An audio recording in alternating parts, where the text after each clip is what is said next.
ibibigay namin sa inyo, magbibigay kami ng DSW ng food box, tsaka ng kitchen kit para meron kayong mga gamit, panluto, ha? Panluto, pandagdagan namin. Tsaka pagka bumalik na kayo, doon sa lugar ninyo, magpapadala rin ako, no? Meron tayong hinga ng tulong para mabigyan kayo ng mga used clothing, mga damit. Ha? Para may magamit kayong damit kahit paano, ha? Okay. Okay, sige. O, hintay lang tayo, ha? Huwag tayo masyadong magulo. Tsaka pakiusap lang, pag nabigyan na kayo ng yellow card, nandyan na kayo, huwag na tayo ng tayo, ha? Pag natatakan, ha? Wala na munang tatayo. Ayan guys, magandang hapon. Ito nga po, nandito nga po tayo ngayon sa mga nasunugan, no? Bali dito po sa may General Lim. School yung mga nasunugan. General Vicente Lim Elementary School. So makikita natin dito ngayon yung Philippine Red Cross. Mayroong mga dalang pagkain. Ayan. Kanin at saka ulam, manok. So ito yung pila nila.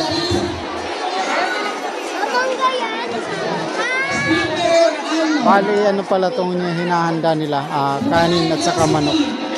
So nakapila para hindi siya magulo. Tingnan. Ayan. Para hindi magulo, tingnan yung tawag nito.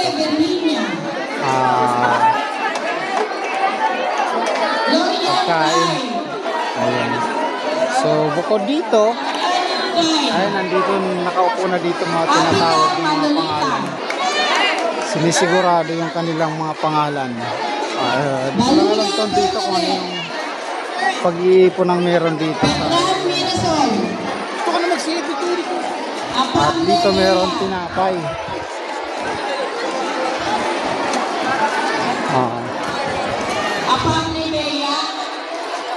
Ito Red Cross pa rin. Tubig naman ito.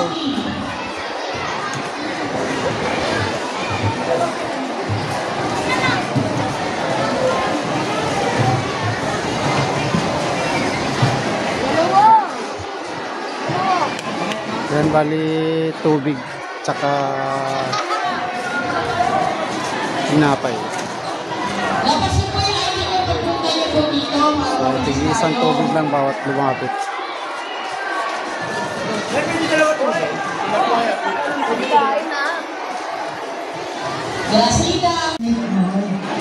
Sandali lang po, may sasabihin tayo.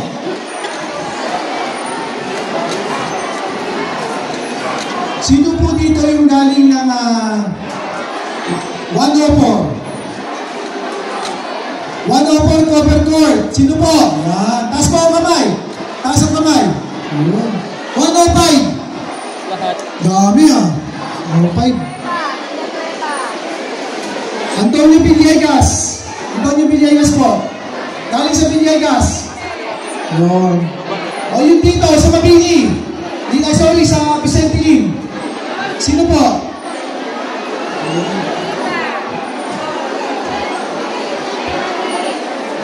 Hawakan nyo lang po yung mga yellow card ninyo, ha? Di ba may yellow card kayo na hawak?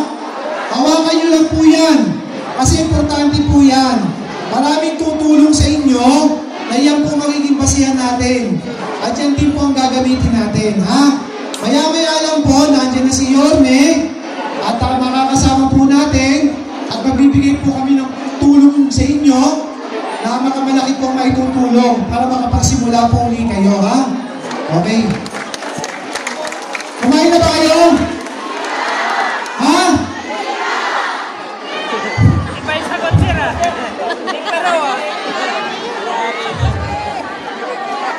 Kayo ng tanghalian, kumain na kayo? Ano ulam nyo? Ha? Ano? Kagabi, ano ulam nyo? Ano?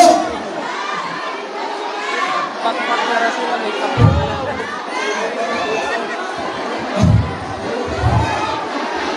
Kainang umaga, sopas, di ba? Sopas.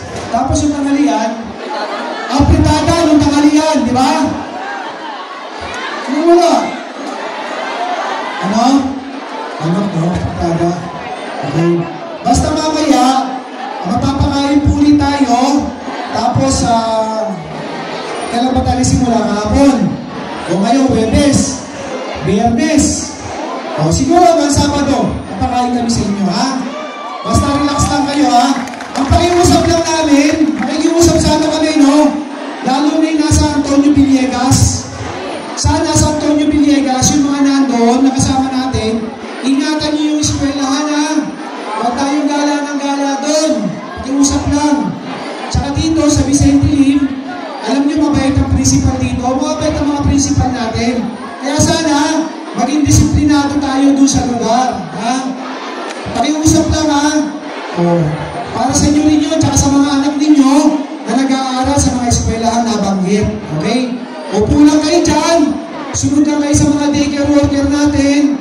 Mamaya, walang tatayo, ha? Pagkatapos natin magbigayan ng konting pinansyal na tulong, walang tatayo, may bibigay kami sa inyong food box. Ito. Tsaka bibigyan namin kayo, meron na kami hinihintay. Ibibigay kami sa inyo ng kitchen kit, no? Ibigay pa namin. Itong nakikita nyo sa tabi ninyo, itong kulay puti, nakita nyo to? Display lang yan. Ito, ibibigay ito sa Delpan, sa Parola. Kasi yung truck susunod dito lang nilapag. Pero kayo, bibigay namin sa inyo, magbibigay kami ng DSW ng food box, tsaka ng kitchen kit para meron kayong mga gamit, panluto, ha? Panluto. Pandagdagan namin. Tsaka pagka bumalik na kayo, doon sa lugar ninyo, magpapadala rin ako, no? Meron tayong hinga ng tulong para mabigyan kayo ng mga used clothing, mga damit. Ha? Para may magamit kayong damit kahit pa paano, ha? Okay. Okay, sige. O hintay lang tayo, ha? Huwag tayo masyado magulo. Tsaka pakiusap lang, pag napigyan na kayo ng yellow card, nandyan na kayo, huwag na tayo ng tayo, ha? Pag natatakan, ha? Wala na munang tatayo. Ha? Puro upo na muna, upo lang, ha? Magandang hapon po at maraming salamat sa inyo, ha? O talaga, gusto kong pasalamatan yung mga nagpunta rito, ng mga district chief natin, ha? Pinulungan kayo nito kahit hindi nila distrito. Tumulong sila. Sa District 4, si Eben Repolhente, yan, o. Sa District 2, o si Charis, Char, yan, nandiyan siya, yan, okay. Asan si Erwin Manugin? Si Lala, saan? Ano si Lala? Ano? Okay.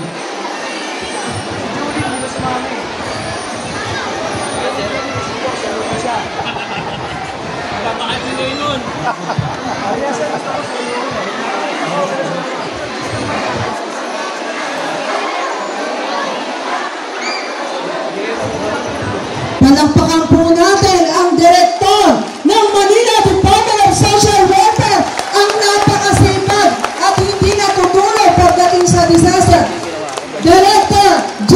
De La Puente. Meron ako naalala, no? Kagabi, nandun kami sa 105. Naalala ko lang, no? Paalala lang. Kasi merong sinita yung pulis natin doon. May dalang bote ng Red Horse, 2, no? Iwasan ninyong uminom. Iwasan yung uminom sa loob ng evacuation. Huwag. Kasi minsan, pinagmumula ng gulo yan. Ang away, pagkalasing na. Diba? Huwag kayong iinom sa evacuation. Pakiusap lang. Doon sa fire site, pwede uminom doon. Biro lang. Iwasan yung uminom, ha? Walang iinom sa loob ng evacuation. Kasi kagabi, may nasita yung pulis natin doon. 2, ha? Pakisuyo lang, ha? Okay. Salamat po. Thank you po. Maraming salamat.